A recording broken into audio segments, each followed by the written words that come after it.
Hello students, in today's video we are going to study about module 2, that is economic environment.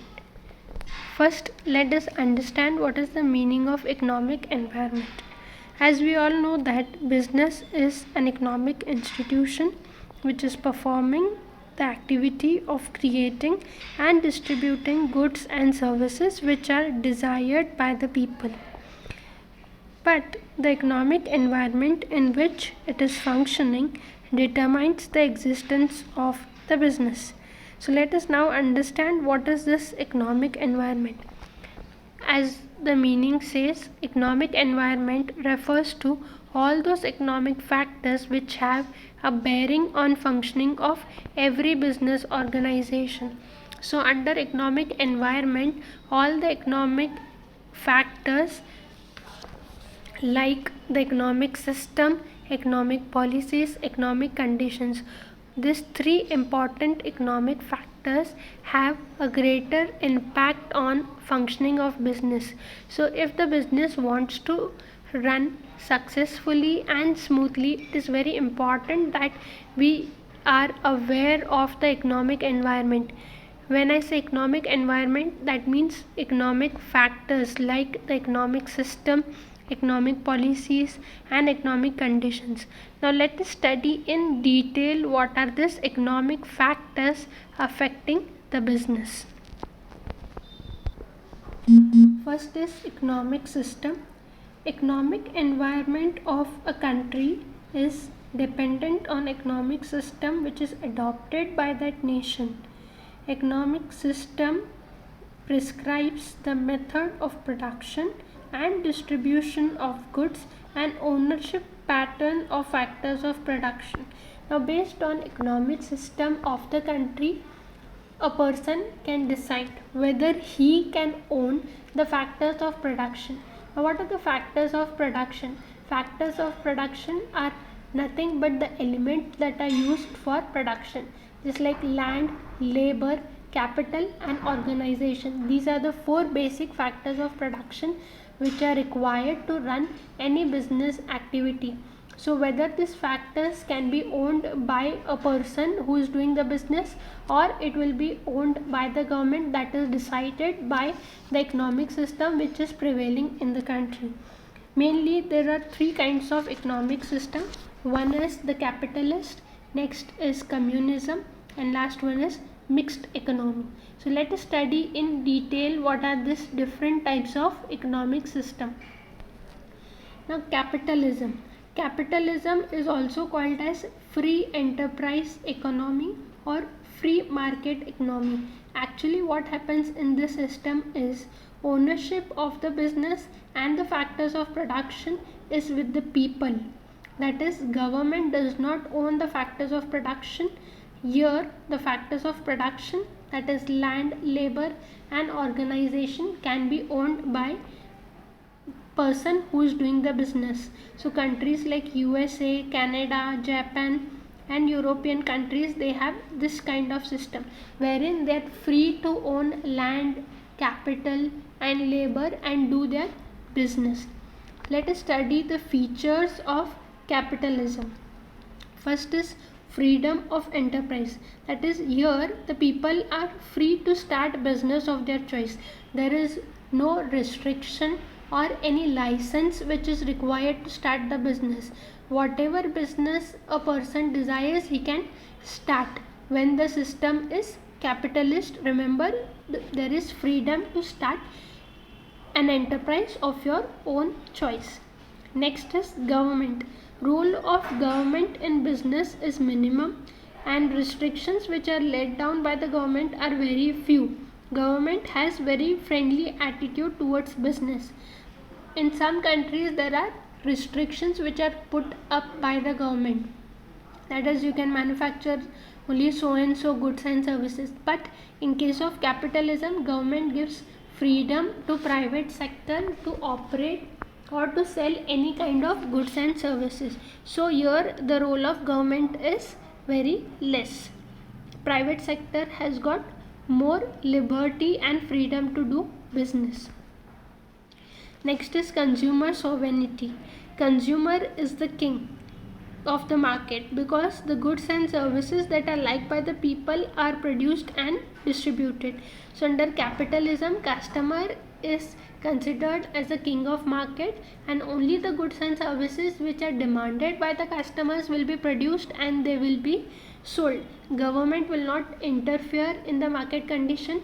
It is only customer who will play an important role to decide what kind of goods and services should be produced and sold in the market. Next important feature is profit motive. So here, as private sector is operating, their main objective is to earn profit. They're not thinking about the welfare of the society. Here they have only profit in their mind while they are doing business, because it is capitalist form of economic system. Next is market condition. So the condition of the business are determined by market forces like demand, supply, price, etc., and goods are distributed as per the market forces. So if there is good demand in the market, you can sell goods and services at a higher price. If there is less demand, then you are forced to reduce the price. So entire functioning of the business is dependent upon demand, supply and price forces. Government does not intervene in the market. It is only the private sector who is doing business, and the customers decide market conditions. There is no intervention by the government. Next is competition. There is open competition between rival firms and they compete on product quality, price, service, etc. There is no restriction of competition. Just like in our country we have MRTP Act, Competition Act to prevent competition, but in case of capitalist economic system there is no such act. Firms have an open competition with each other, and the firm which is in position to provide good quality goods and services at reasonable price will win the market. There will be no intervention by the government. It is only the firms who are doing business will fight the competition and win the race in the market. So this is all about capitalist form of economic system. Now let us study about communism. This system is completely opposite to capitalism. Here, ownership of the business and other factors of production is with the government. People are workers and government owns land, contributes the capital, manages the business for the social benefit of the people. Here, government determines what, how, when to produce, what to produce, and the method of contribution. So this system is completely opposite to the capitalist form of government. Form of economic system. So here government will own the land, it will contribute the capital, and here people are supposed to be only workers. They are just working for the government, and government will contribute the capital, it will employ people, and it will give salary, and government only will own the land. Here people cannot own land and start their own business. It is only government who can do.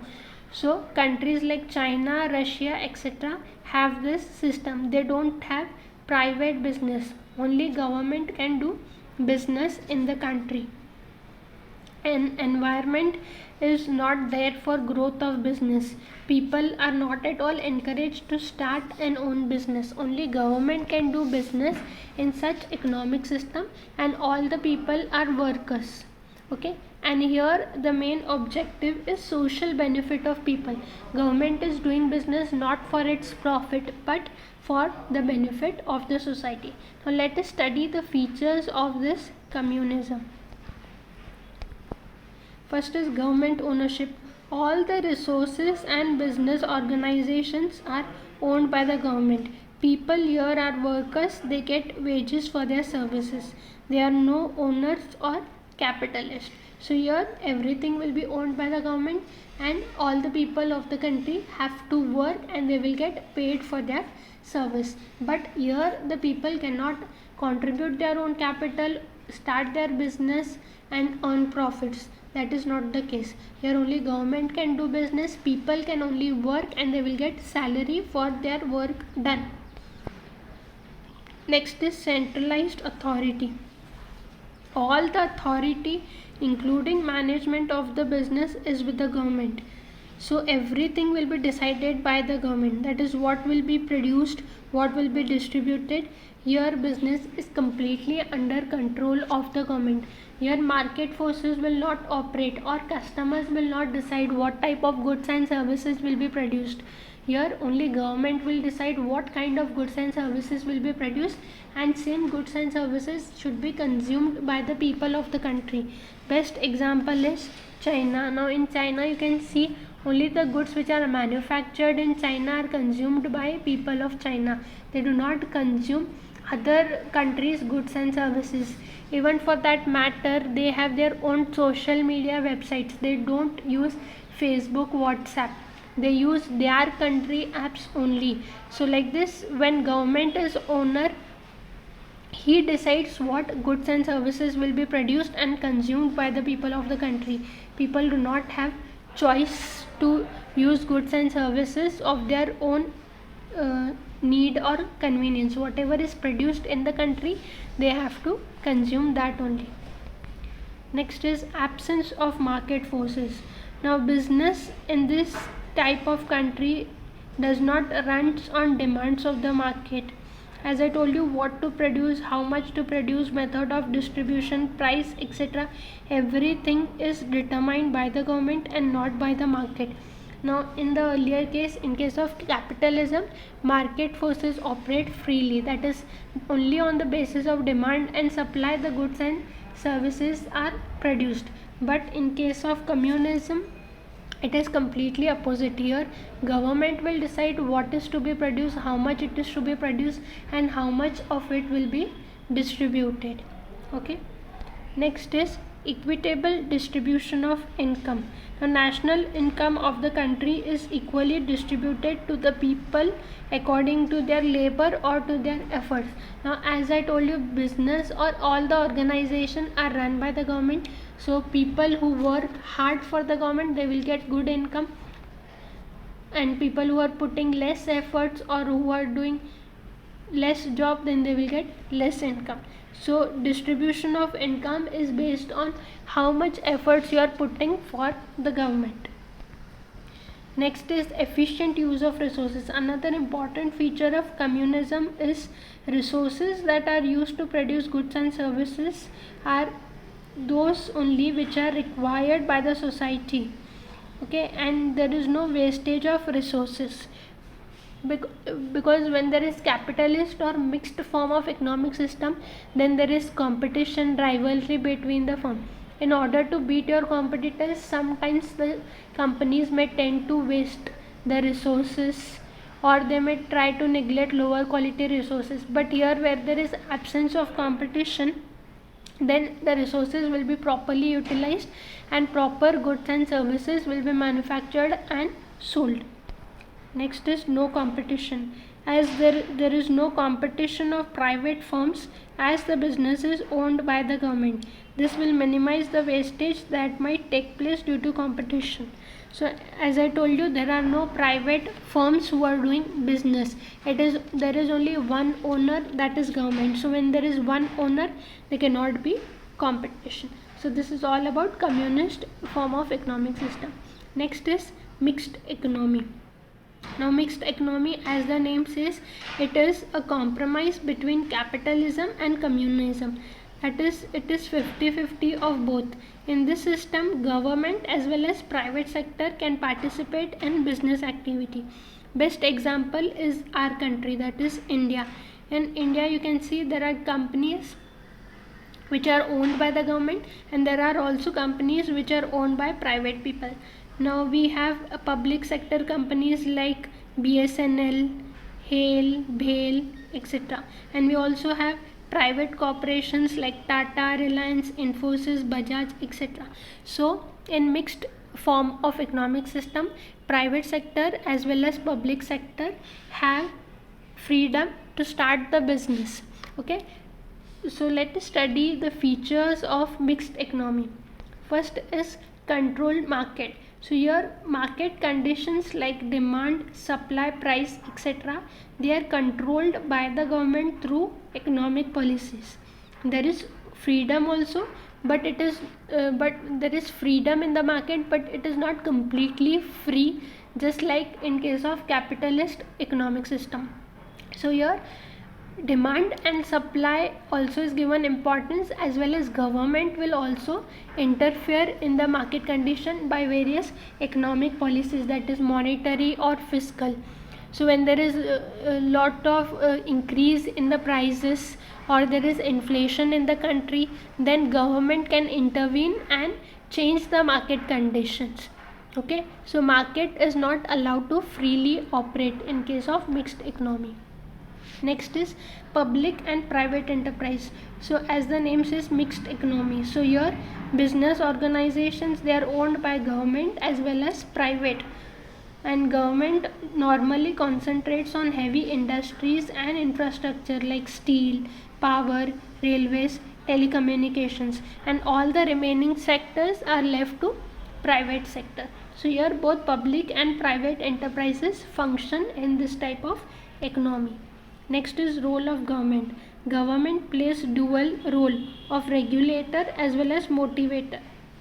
So government will regulate the market condition as well as it will motivate private sector companies by giving incentives, subsidies to motivate those industries also to function better.